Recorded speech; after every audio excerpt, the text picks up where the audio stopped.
Bonjour à tout le monde, moi je m'appelle Nicola Malavasi, je suis un postdoc à l'Institut d'astrophysique spatiale à Orsay dans l'équipe Biopic.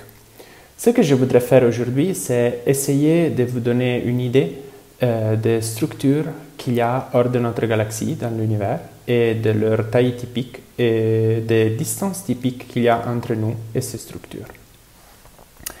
Je commence par me présenter. Moi j'ai 33 ans et je suis italien. J'ai fait mon doctorat à l'université de Bologne et pendant les 7 mois de mon doctorat, les 7 derniers mois de mon doctorat, j'ai travaillé au laboratoire d'astrophysique de Marseille. Après mon doctorat, j'ai passé 1 an et demi de postdoc aux États-Unis, à Purdue University, à West Lafayette, Indiana. Et maintenant, je suis postdoc ici, à l'Institut d'astrophysique spatiale. Ça veut dire que je suis un chercheur avec un contrat de durée déterminée. Mon domaine de recherche est l'astrophysique extragalactique. Ça veut dire que je m'intéresse de tout ce qu'il y a dans l'univers hors de notre galaxie, comme les autres galaxies et les structures qu'elles habitent. Alors, je crois que pour parler des structures et des tailles typiques des objets qu'il y a dans l'univers, c'est mieux de commencer par ce que l'on connaît mieux. Par exemple, la Terre, les planètes sur lesquelles nous sommes maintenant. Nous sommes ici, en France. La Terre a un rayon de 6400 km. Ça veut dire que si l'on voulait parcourir la même distance, ça veut dire que si l'on part de la surface de la Terre et l'on va jusqu'au noyau, ça fait 6400 km. Si l'on voulait parcourir la même distance sur la surface de la Terre, 6400 km, ça serait équivalent à la distance entre Paris et Washington DC. Ça peut vous donner une idée des dimensions typiques de la Terre.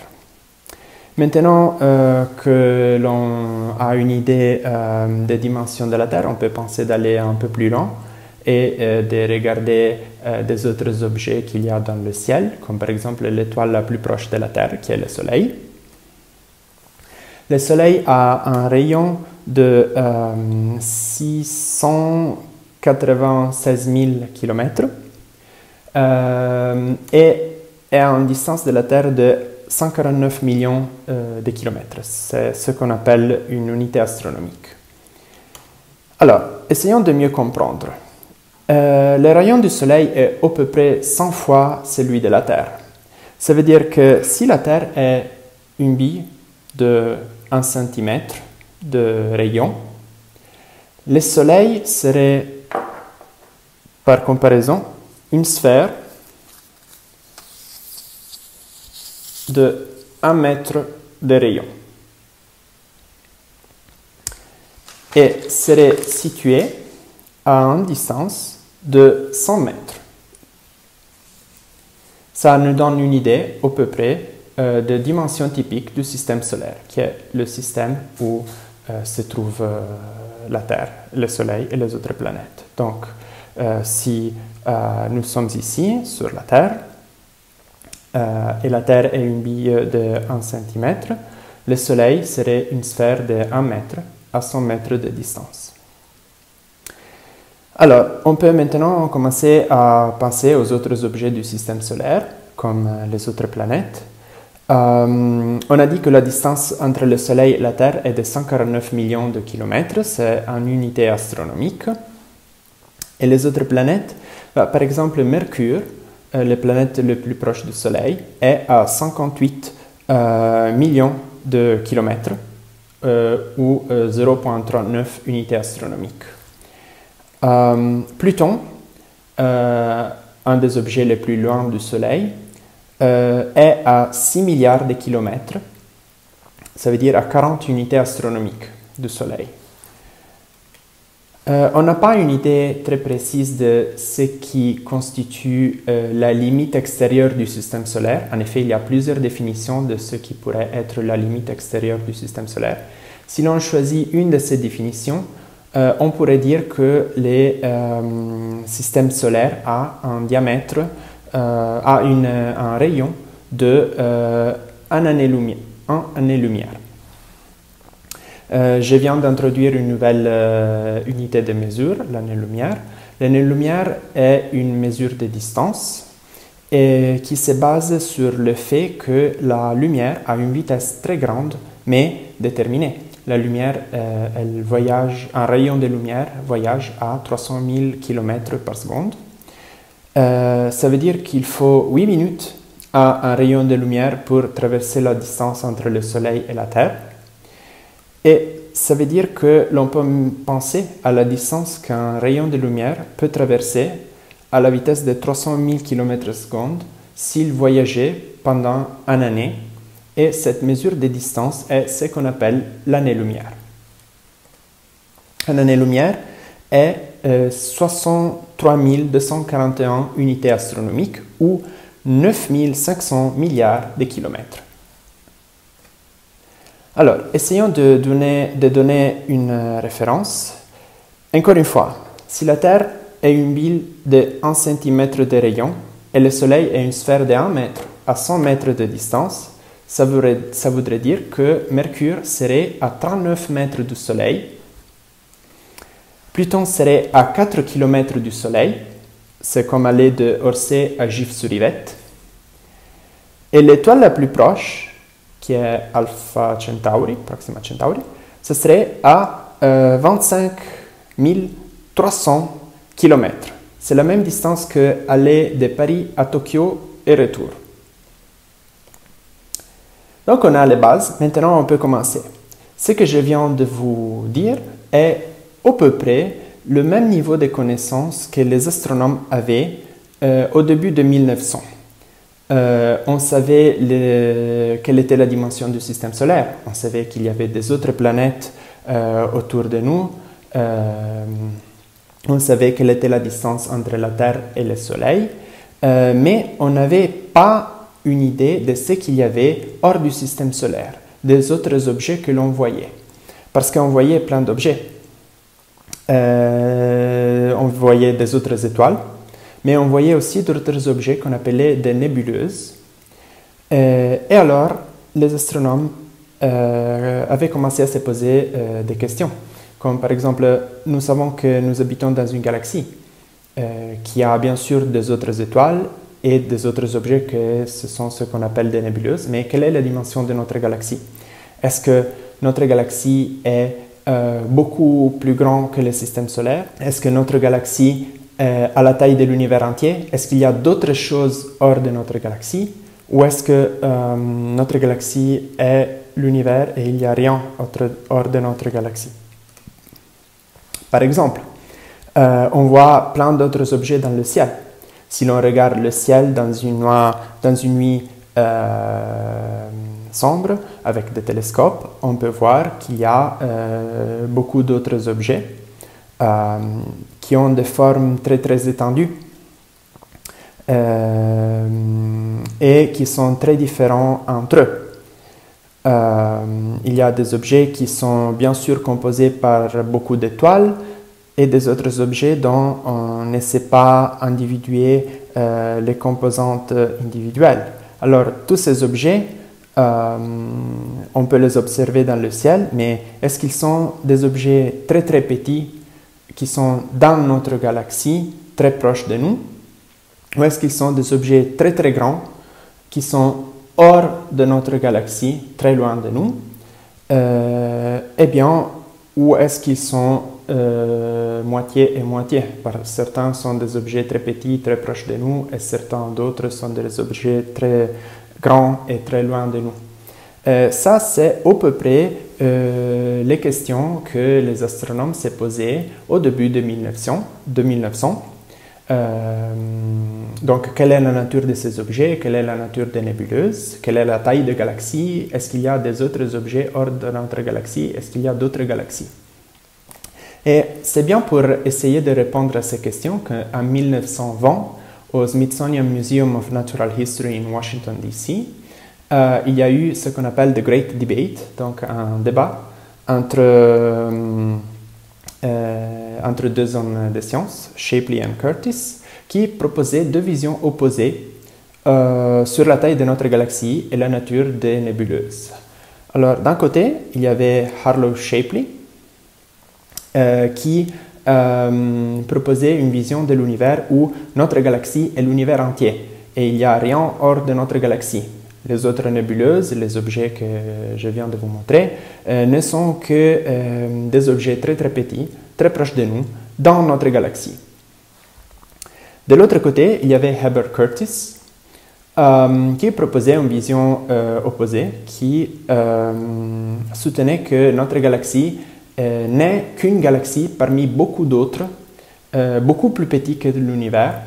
Et hors de notre galaxie, il y a des autres objets, des autres galaxies grands comme la nôtre ou bien plus grands que la nôtre. Et les nébuleuses qu'on peut observer dans le ciel sont soit des objets petits, proches de nous, dans notre galaxie, soit des objets grands, hors de notre galaxie, des autres galaxies, grands comme la nôtre. Donc ces deux hommes de science ont fait ce débat, ils se sont confrontés et ils ont confronté leurs idées pour essayer de trouver une solution à ces problèmes. En effet, maintenant, on sait quelle est la solution, on sait quelle est la solution de ce débat. En effet, on sait même quelle est la taille et la structure de notre galaxie. Ici, c'est un exemple de la forme de notre galaxie. Donc, notre galaxie a la forme d'un disque, avec une région centrale qu'on appelle le bulbe, une région un peu plus loin du centre qu'on appelle le disque. Le Soleil est à mi-distance entre le centre de la galaxie et le bord extérieur de notre galaxie, donc il est dans le disque. Au centre de la galaxie, il y a un trou noir. Dans le disque, on peut observer des structures qu'on appelle les bras à spirale, qui ont cette forme justement de spirale. Notre galaxie est composée par des étoiles, bien sûr, mais aussi du gaz et de la poussière, qui forment des lignes sombres dans le disque. Il y a aussi de la matière noire, qui forme un anneau tout autour de notre galaxie. En effet, je dis que notre galaxie est un disque. Ça veut dire que si l'on l'observe de côté, elle est très très subtile, avec une région centrale un peu plus sphérique, qui est ce qu'on appelle le bulbe. Donc,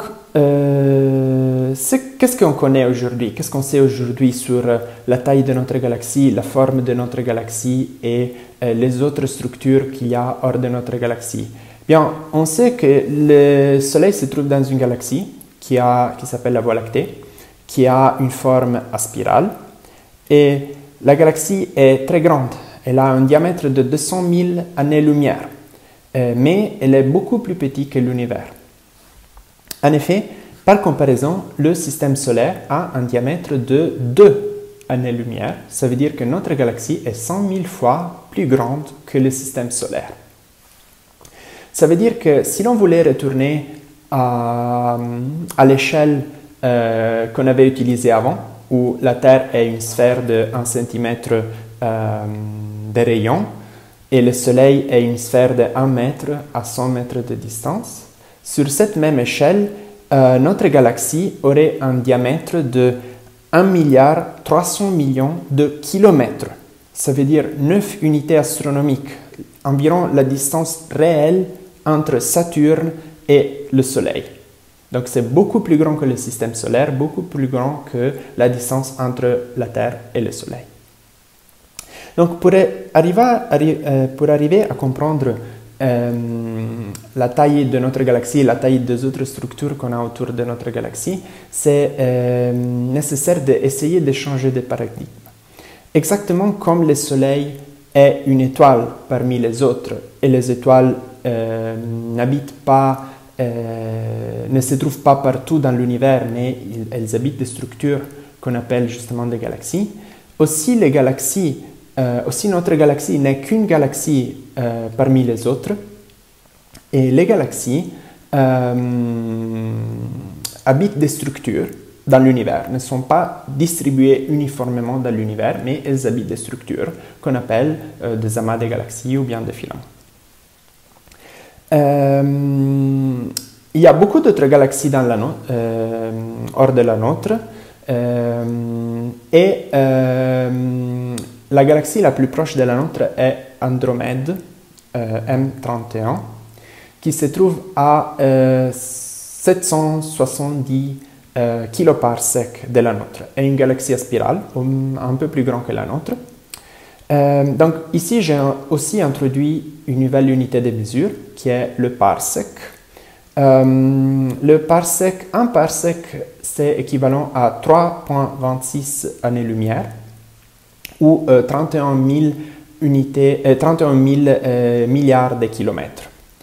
Un kiloparsec est équivalent à 1000 parsecs et un mégaparsec est équivalent à 1 million de parsecs. Donc, je dis qu'Andromède est à 770 kiloparsecs de notre galaxie. Donc, si notre galaxie a un diamètre, si notre galaxie a un diamètre de 60, si notre galaxie était un disque avec un diamètre de 660 cm, notre galaxie a un diamètre de 60 kiloparsecs. Donc, imaginons que la Voie lactée est un disque de 60 cm de diamètre. Andromède serait à 7,7 mètres de distance. Pendant les années, on a observé plusieurs millions de galaxies et maintenant on a une idée de la forme et de la taille des structures qu'elles habitent. On a observé plusieurs millions de galaxies avec des sondages de galaxies. Ça veut dire qu'on a observé le ciel avec des télescopes. On a observé des tranches de ciel, des régions de ciel, et on a essayé de trouver toutes les galaxies qu'on peut voir dans ces régions de ciel. Ça est un exemple de un de ces sondages. Donc, chaque point ici, chaque point bleu ici est une galaxie. Notre galaxie est située au centre de l'image, ici. On regarde dans cette direction. Donc, dans cette direction, les galaxies sont plus en plus éloignées de nous. Et chaque point bleu est une galaxie. Donc, dans cette image, il y a quelques millions de galaxies. Et on peut déjà voir qu'il y a des structures, que les galaxies se trouvent principalement dans certains endroits et on a beaucoup de régions où on n'a presque pas de galaxies. Ça, c'est une autre image similaire. C'est encore une fois un sondage de galaxies qui s'appelle la SDSS, donc the Sloan Digital Sky Survey. Et celui-ci est un autre type de sondage où on a observé une région du ciel beaucoup plus petite, mais un peu plus éloignée de nous. Donc, dans des images comme ceci, où on observe beaucoup de galaxies, on peut déjà voir qu'il y a des structures qu'on appelle la toile d'araignée cosmique. Il y a des régions du ciel où on observe plein de galaxies. C'est ce qu'on appelle les amas de galaxies, par exemple ceux-là. Il y a des autres régions où on observe des structures qu'on appelle les murs. Les murs, c'est des structures qui sont très très étendues dans 2 dimensions et très subtiles dans une 3e dimension, un peu comme une feuille de papier. Par exemple celui-là. Et on a des régions qui sont comme des filaments, donc très très subtils mais très éloignés, très très longs. Et des régions où on n'a presque pas de galaxies qu'on appelle des vides. Donc maintenant, je vais parler un peu plus en détail de ces structures et essayer de donner une idée de ce qu'ils sont et de quelle est leur composition et leur taille. Les amas de galaxies sont le lieu le plus dense de l'univers. Ce sont des centaines ou parfois des milliers de galaxies qui appartiennent à la même structure. Celui-ci est un exemple d'un amas de galaxies, s'appelle l'amas de Coma. Toutes les ellipses jaunes que l'on peut voir dans cette image sont des galaxies qui appartiennent à cet amas. Celui-ci est un autre exemple d'un amas de galaxies, s'appelle le superamas de Shapley. C'est un amas de galaxies. Toutes les régions vertes ou bleues ici appartiennent à au superamas de Shapley et tous les points sont des galaxies. Les filaments sont des structures qui connectent les amas des galaxies. Ce sont des structures très longues, mais très subtiles, comme des filaments, justement. Donc, ce que je viens de vous montrer est un sondage des galaxies qu'on a déjà vu, ça s'appelle Vipers. Et ça, c'est ce qu'on obtient si on fait tourner un logiciel qui détecte les filaments sur la distribution des galaxies. Toutes les lignes vertes ici sont des filaments qui connectent des amas des galaxies, qui sont les zones rouges dans ce diagramme. Celui-ci est un exemple d'un mur qui vient d'une étude qui a trouvé un mur dans un sondage des galaxies. Donc, comment lire cette image? Les galaxies qui sont dans ces deux ellipses sont les galaxies qui appartiennent au mur. Et ces carrés qui contiennent les deux ellipses bleues est une image d'une région du ciel sur le plan du ciel. Donc, on est en train d'observer une région du ciel. Par contre, l'image de droite est une tranche de l'univers. La Voie lactée est située ici et on observe dans cette direction. Donc, sur l'axe horizontal, il y a la distance entre nous et les galaxies. Et les galaxies qui appartiennent au mur sont ceux dans ces rectangles. Donc, on peut voir que le mur qu'on a trouvé ici est très étendu sur le plan du ciel, mais très subtil dans la troisième direction. Donc, pour donner une idée de la taille typique de ces structures par rapport à nous, si notre galaxie était un disque de 60 cm de diamètre, un amas serait une sphère de 20 ou 100 mètres de diamètre. Un filament serait un cylindre de 20 ou 100 mètres de diamètre, mais long de 100 mètres jusqu'à 1 km. Un mur serait une surface épaisse 500 mètres et avec une extension de 25 hectares, ça veut dire comme les champs de Mars sur la Tour Eiffel. Un vide serait une sphère avec très peu de galaxies dedans, avec un diamètre de 500 mètres ou 1 km. Ça, par rapport à la dimension de notre galaxie, qui est toujours celle d'un disque de 60 cm de diamètre, pour rapporter tout sur une échelle que l'on peut comprendre. Donc, l'idée avec ces petites présentations, c'était d'essayer de donner une idée de la taille et des dimensions de structures dans l'univers pour essayer de donner un repère et de rendre plus simple de trouver notre position et de comprendre ce qu'il y a autour de nous dans l'univers. Donc maintenant, ce qu'il reste à faire, c'est d'étudier ces structures et de les comprendre mieux. Et je vais quitter cette présentation avec une citation que j'aime beaucoup de Edwin Powell Hubble, un astronome américain, qui dit que équipé de ces 5 sens, l'homme explore l'univers et appelle l'aventure science. Merci.